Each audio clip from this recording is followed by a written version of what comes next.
चलिए, तो ये जो नेक्स्ट पावर प्लांट हमारा है टाइडल पावर प्लांट।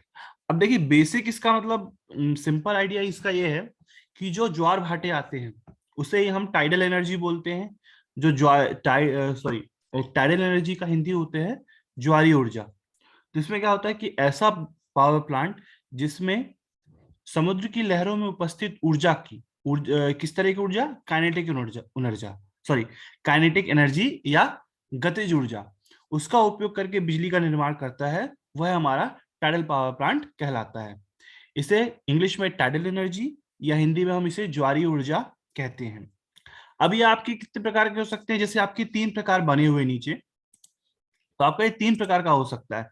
पहला तो इस तरह की डायरेक्ट आपकी टर्बाइंस लगा दी जाएंगी फैंस टाइप की, मतलब जैसे आपकी जो जो आपका सागर होता है, जो समुद्र होता है, उसमें जब जैसे ही आपकी जो वेव्स बनती हैं या उसका एक निश्चित फ्लो होता है, टाइड्स की एक मूवमेंट होगी, उस मूवमेंट के कारण आपके ये फैंस रोटेट करेंगे, या इन्हें हम टरबाइन कह सकते हैं, टरबाइंस रोटेट करेंगी और हमें इनसे इलेक्ट्रिकल एनर्जी प्राप्त होगी।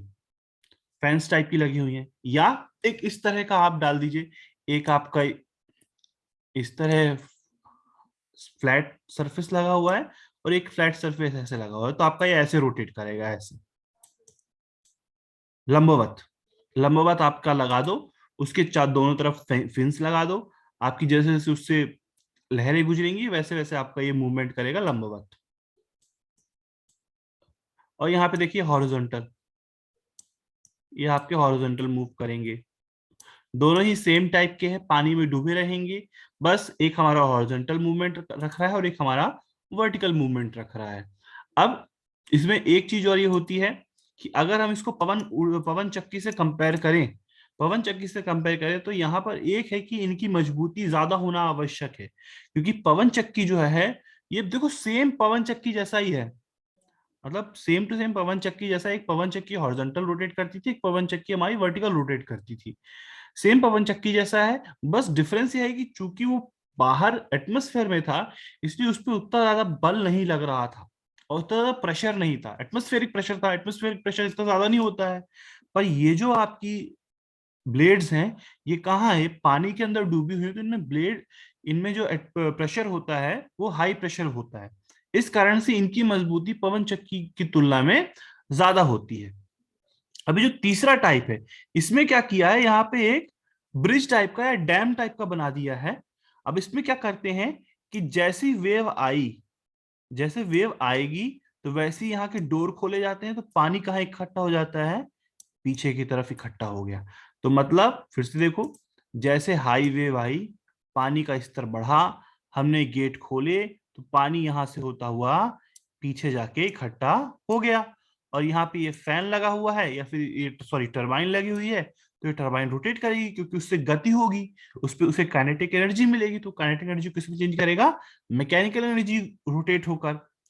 अब यहाँ पे जब पानी स्टोर हो गया, तो इसकी पोटेंशियल एनर्जी क्या हो जाएगी, बढ़ जाएगी, क्योंकि हाइट बढ़ गई। और पोटेंशियल एनर्जी क्या होती है, mgh। जब हाइट बढ़ गई तो पोटेंशियल एनर्जी क्या हो गई, इसकी बढ़ी। जैसे ही यहाँ पर लेवल लो हुआ पानी का, क्योंकि जो टाइड होती है वो पहले हाई, मतलब लहरें पहले आती हैं, फिर लहरें हमारी वापस जाती हैं। जब लहरें आती हैं तो पानी का स्तर बढ़ जाता है, और जब लहरें वापस पुनः समुद्र की ओर, मतलब समुद्र के तट से जाती हैं, तब पानी का स्तर क्या हो जाता है, कम हो जाता है। तो पानी का स्तर क्या हो जाएगा, कम हो जाएगा। जैसे ही पानी का स्तर कम हो जाएगा, वैसे ही गेट को हम खोलेंगे, तो ये जो हाइट का वाटर है, ये यहां से होता हुआ वापस समुद्र की तरफ जाएगा, जिससे वापस हमारी जो ब्लेड्स हैं वो पुनः रोटेट करेंगी। तो इस प्रकार से हाई टाइड और लो टाइड में हमारा ये जो ब्लेड होता है, जो टरबाइन होता है अंदर का, वो रोटेट करता है। अब ये इसका बेसिक हो गया हमारा। अब इसके बारे में, चूंकि टाइड्स हमारी बनती क्यों है, ये इतना एग्जाम में ऐसा नहीं पूछूंगा, बस जस्ट फॉर थोड़ा बहुत नॉलेज होना चाहिए, इसलिए हम बता रहे हैं। क्योंकि मून का गुरुत्वाकर्षण, जो सूर्य चंद्रमा का गुरुत्वाकर्षण होता है, उसके कारण हमारी जो लहरें होती हैं वो लहरें बनती हैं। सबसे पहले होता है जो केवल सिंपल हमारे चंद्रमा के आकर्षण के कारण होता है। जैसे फर्स्ट आप देखेंगे जो सिंपल टाइड्स हैं, जो आप सिंपल टाइड्स देख रहे हैं ये केवल due to gravitation of moon. अब इसमें जहां पे हमारा क्या कहते हैं, मून जिस सतह पे या जिस सरफेस के ऊपर रहता है, जो सरफेस हमारी मून की तरफ रहती है, वहां पे हाई टाइड बनती है, और उसके opposite due to centrifugal force यहाँ भी हाई टाइड बनेगी, और जो उसके लंबवत होगा वहां पर वो लो टाइड बनाएगा। और जब मून वापस यहाँ आएगा, यहाँ पे आएगा, तो यहाँ पे हाई टाइड बनेगी और यहाँ पर हमारी लो टाइड बनेगी। इसके अलावा अगर टाइड्स पे अगर हम इफेक्ट देखें, तो सबसे ज्यादा अगर हम बात करें कि कब सबसे ज्यादा हाई टाइड्स बनती हैं, जब जिस सरफेस में अर्थ और सन के बीच में मून आ जाता है, तब सन और मून का दोनों का ग्रेविटेशनल फोर्स काम करता है, तब वहां पर हमारी हाई टाइड्स बनती हैं और उसके लंबवत लो टाइड्स बनती हैं।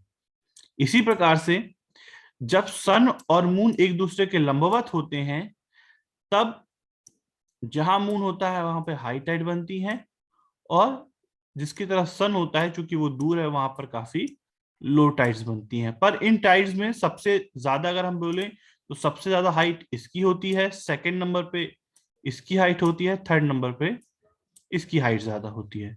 तो ये नॉर्मल टाइड, स्प्रिंग टाइड, और इसे हम बोलते हैं नीप टाइड्स। तो इस प्रकार से हमारी जो लहरें बनती हैं, वो इस प्रकार से आपकी समुद्र के किनारे लहरें बनती हैं। अब इसके बाद कितने प्रकार के हमारे टाइडल पावर प्लांट्स होते हैं। पहला होता है हमारा टाइडल बैरेज, या टाइडल डैम भी इसे कह देते हैं कभी कभी। तो यहाँ पर टाइड को रोकने के लिए, टाइड को कंट्रोल करने के लिए डैम वगैरह का स्ट्रक्चर बनाया जाता है, जिसे हम बैरेज कहते हैं। और साथ में एक तरीका होता है जिसमें हम डायरेक्ट टर्बाइंस को समुद्र में डिप कर देते हैं। ये दो तरह की हो सकती है, एक हॉरिजॉन्टल हो सकती है और एक वर्टिकल हो सकती है, जैसा मैंने आपको पहले दिखाया हुआ है। अब इसमें टाइडल बैरेज में क्या होता है कि टाइडल बैरेज एक लो वॉल डैम होता है, जिसमें क्या कहते हैं, ड्यूरिंग हाई टाइड, ड्यूरिंग जब हमारी लंबी ऊंचाई की लहरें आती हैं, हाई टाइड मतलब कि जिनकी ऊंचाई, जिन लहरों की ऊंचाई काफी ज्यादा है, तो उस दौरान वाटर लेवल जो रहता है वो टरबाइन की दूसरी ओर राइज करता है। फिर इस वाटर को क्या कहते हैं, टरबाइन से हम फ्लो कराते हैं, टरबाइन से फ्लो कराकर दूसरी ओर जो हमारे पास स्टोर करने का साधन होगा वहां पे स्टोर करते हैं। और जैसे लो टाइड्स आती हैं, जब वो लो टाइड्स आती हैं, तो पुनः इसे टरबाइन से गुजारा जाता है, तो फिर पुनः हमारी टरबाइन रोटेट करती है, जैसा मैं पहले बता चुका हूं। यही चीज यहाँ पर दोबारा लिखी हुई है, जो मैं पहले बता चुका हूं ना, वही चीज दोबारा यहाँ पर लिखी हुई है, कुछ अलग नहीं लिखा हुआ है। अच्छा, इसके पार्ट्स अगर हम देखें, तो बैरेज क्या है कि बैरेज एक बांध जैसी संरचना होती है, जिसका उपयोग ज्वारीय ताकतों के कारण खाड़ी या नदी में और बाहर जाने वाले पानी के द्रव्यमान से ऊर्जा को पकड़ने के लिए किया जाता है। इसको सिंपल वर्ड्स में अगर मैं बताऊं, कि आपका डैम टाइप स्ट्रक्चर है, जिसका उपयोग हमारे जो एनर्जी है उसको घटाने या बढ़ाने के लिए किया जा रहा है। जब वो हमारा वाटर अंदर की तरफ मूव कर रहा है, तब हम वाटर की काइनेटिक एनर्जी को यूज कर रहे हैं। जब लो टाइड आ रही है, तो हम वाटर को एक हाई हाइट में स्टोर करके उसकी पोटेंशियल एनर्जी को बढ़ा रहे हैं, जिससे फिर जब पानी पुनः समुद्र की लहरों की तरफ जाए, तो वो पुनः टरबाइन को तेजी से घुमाए।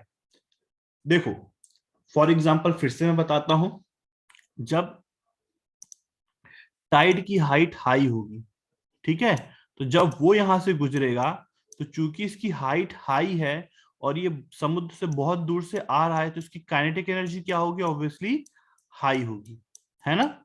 जब काइनेटिक एनर्जी इसकी हाई होगी, तो इसको तेजी से रोटेट करेगा।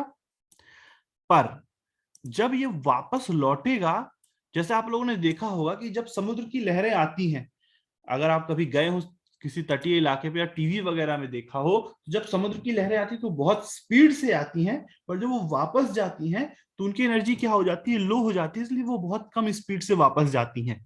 तो हम ये चाहते हैं कि जिस एनर्जी से वो आई थी, मतलब जितनी एनर्जी, क्या कहते हैं, जितनी स्पीड से टरबाइन को रोटेट किया था, हम चाहते हैं कि वापस जाते समय भी लगभग उसी एनर्जी के साथ हमारा ये टरबाइन रोटेट हो। तो हम क्या करते हैं कि यहाँ पर पानी को स्टोर कर लेते हैं।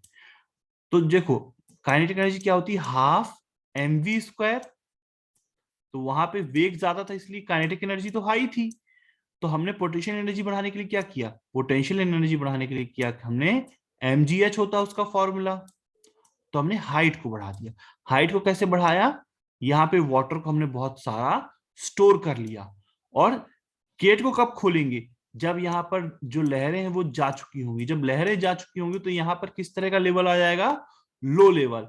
तो यहाँ पे लो लेवल, यहाँ पे हाई लेवल। तो जब गेट ओपन करेंगे तो बहुत तेजी से पानी हमारा हाई टू लो जाएगा, जिससे टरबाइन हमारी पुनः तेज स्पीड से रोटेट करेगी। तो बैरिज का क्या काम है, ये एक डैम टाइप स्ट्रक्चर होता है जो कि पानी की ऊर्जा को ज्यादा करने में उपयोग होता है। या फिर ऐसा लिख दीजिए, ज्वार भाटा के दौरान पानी को स्टोर करने के लिए बैरेज का उपयोग किया जाता है। ऐसा भी लिख देंगे तो ये दोनों चीजें आपकी सही होंगी। मैंने आपको इसका गोल बता दिया कि इसका गोल क्या है इवेंचुअली। अच्छा, ये क्या है, गेट्स। गेट्स ऐसे हैं कि जब भी हमारी हाई टाइड्स होती हैं तो इन गेट को ओपन किया जाता है टरबाइन से वाटर गुजारने के लिए, और जब हमारी लो टाइड्स होती हैं तो बैरेज से वापस ओशन की तरफ पानी ले जाने के लिए पुनः इन गेट को ओपन करके टरबाइन से निकलने वाले पानी को कंट्रोल किया जाता है।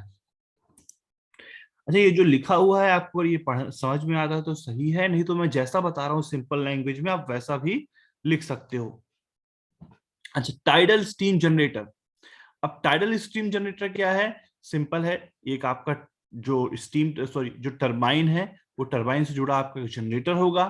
जब आपका इससे पानी गुजरेगा तो टरबाइन आपकी रोटेट करेगी, उसी टरबाइन से आपका जनरेटर लगा होगा जो कि उस मैकेनिकल एनर्जी को इलेक्ट्रिकल एनर्जी में चेंज करेगा। बस बस इसकी एक बात अगर मैं आपसे पूछूं कि ये टरबाइन आपकी विंड टरबाइन से किस प्रकार से अलग है, तो आपका आंसर ये होना चाहिए कि चूंकि विंड टरबाइन हमारी एटमॉस्फेयर में लगी होती है, ऊपर सतह में लगी होती है, तब जो एटमॉस्फेयर प्रेशर होता है वो बहुत ही कम होता है। इस कारण से समुद्र के नीचे लगी हुई टरबाइन को ज्यादा ज्यादा प्रेशर का सामना करना पड़ता है, इसलिए वह टरबाइन ज्यादा मोटी होती है। यहाँ पे वर्किंग थी पूरी, गेट खुलता है तो पानी आपका वापस बैरेज की तरफ बढ़ता है, जिससे आपका यहाँ पे लेवल हाई हो जाता है और आपकी टरबाइन रोटेट हो जाती है।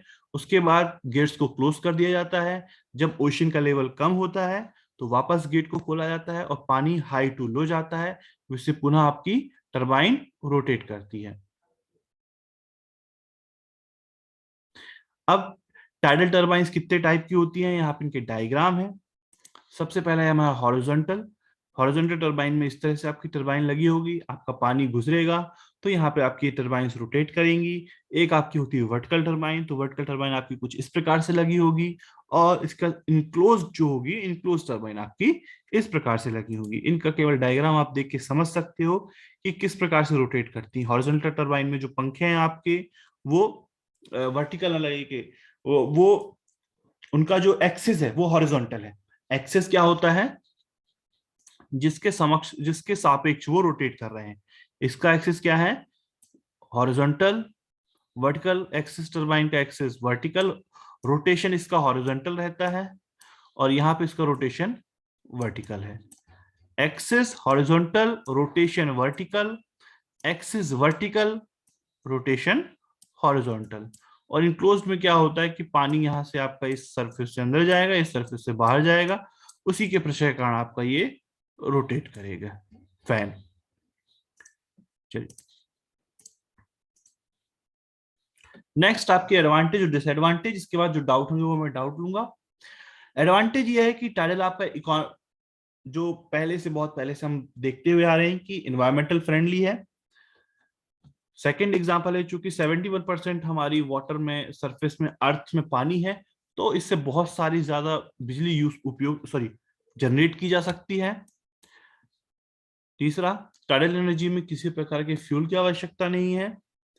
चौथा, जो इनकी लाइफ होती है वो काफी ज्यादा होती है। पांचवा कि हमें हमारे पास लार्ज डेंसिटी का वाटर अवेलेबल है, पानी सॉरी जो पानी की डेंसिटी होती है वो एयर की तुलना में काफी ज्यादा होती है, इसलिए इसके द्वारा बहुत ज्यादा एनर्जी जनरेट की जा सकती है। भले ही क्या कहते हैं हमारी जो टाइडल करंट्स की स्पीड होती है वो भले ही लो हो, पर चूंकि इनकी डेंसिटी ज्यादा है इसलिए इससे काफी ज्यादा एनर्जी स्टोर की जा सॉरी जनरेट की जा सकती है। Cost of construction of tidal power plant is high, obvious सी बात इसकी कैपिटल कॉस्ट हाई है। दूसरा, इसको केवल कुछ ही स्थानों पर उपयोग किया जा सकता है जहां पे तटीय इलाके, जहां पर आपकी टाइडल वेव्स ज्यादा आती हो। जहां पे टाइडल वेव ज्यादा नहीं आती होंगी वहां पे इसका उपयोग नहीं किया जा सकता। ये टाइम डिपेंडेंट है, ये जगहों पर डिपेंडेंट है। ठीक है।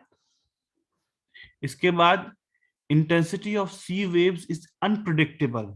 जैसा क्या कहते हैं, चूंकि जो हमारी सी वेव्स की जो इंटेंसिटी होती है वो कभी कम होगी कभी ज्यादा होगी। ठीक है, तो इससे तो एनर्जी पे क्या कहते हैं इफेक्ट पड़ेगा ही कि एनर्जी कब कम ज्यादा है कब कम आ रही है। और साथ ही साथ अगर काफी हाई इंटेंसिटी की सी वेव आ गई तो हमारी जनरेशन यूनिट को डैमेज भी कर सकती है। इसके साथ ही इस तरह के पावर प्लांट जो हमारी फिशेज हैं उनकी लाइफ को, उनके एनवायरनमेंट को भी इफेक्ट करती है, उनके रहन सहन को भी इम्पैक्ट करती है। अगर वहां पे काफी मछलियां हैं तो वो उनको क्या कहते हैं नुकसान पहुंचा सकती हैं वो ब्लेड्स। अब the actual generation is for short period of time. जैसा मैंने बताया कि हमारी जो टाइड्स हैं वो हमेशा तो बनती नहीं रहेंगी, कुछ ही समय के लिए बनेंगी। तो क्या है कि इसमें जो जनरेशन होता है वो कम समय के लिए होता है, क्योंकि जो हमारी टाइड्स बनती हैं वो ज्यादातर रात में बनती हैं। तो इसलिए इसमें जो जनरेशन होता है वो कम समय के लिए होता है। पर क्वेश्चन अगर ये उठता है कि अगर ऐसा ही है तो इसका यूज क्यों करना। इसका यूज इसलिए करना कि ये इन्वायरमेंटल फ्रेंडली है, रिन्यूएबल है, और जब सारे सोर्स खत्म हो जाएंगे तो हमें इसी तरह के पावर प्लांट का उपयोग करके एनर्जी को जनरेट करना पड़ेगा। इसलिए इस तरह के पावर प्लांट को हम इग्नोर नहीं कर सकते। भले ही ये एनर्जी एक निश्चित समय पर जनरेट कर रहे हैं, पर इनके द्वारा भी एनर्जी जनरेट कर कर हमारी जो डिपेंडेंसी है फ्यूल वगैरह पे उसको कम किया जा सकता है। तो ये हो जाएगा आपका टाइडल पावर प्लांट। अच्छा, अगर आपसे मैं कोई ये पूछे जितने भी पावर प्लांट हमने रिन्यूएबल पढ़े हैं, कि आप हमें ये बताइए कि हर पावर प्लांट में एक डिसएडवांटेज था कि वो डिपेंडेंट है, एटमॉस्फेयर डिपेंडेंट है, उसको बनाना कठिन है, उसकी जो एफिशिएंसी है वो लो है, तो हम ऐसी चीजों में इन्वेस्टमेंट क्यों करें। तो इसका सिंपल आंसर ये होता है कि अभी इन्वेस्टमेंट इसलिए की जा रही है ताकि हमारी जो डिपेंडेंसी है फ्यूल्स पर, वो डिपेंडेंसी फ्यूल्स पर ना रहे, पूरी तरह से डिपेंडेंसी फ्यूल पे ना रहे। हम कुछ अपनी एनर्जी को इस तरह के पावर प्लांट के द्वारा भी प्राप्त कर सके। तो जिससे हमारे जो फ्यूल्स हैं, जो हमारे पेट्रोलियम से हैं, जो हमारे कोल्स हैं, वो ज्यादा समय तक यूज हो। अगर हम पूरी तरह से कोल या पेट्रोलियम पर डिपेंडेंट रहेंगे तो आने वाले समय में वो बहुत जल्दी खत्म हो जाएंगे। पर अगर हम अभी से इन रिन्यूएबल एनर्जी सोर्सेस का उपयोग करना स्टार्ट कर देते हैं तो चूंकि हमारी उन पे एनर्जी डिपेंडेंसी कम हो जाएगी, जिस कारण से वो एक लंबे समय तक हमारे चल पाएंगे। चलिए।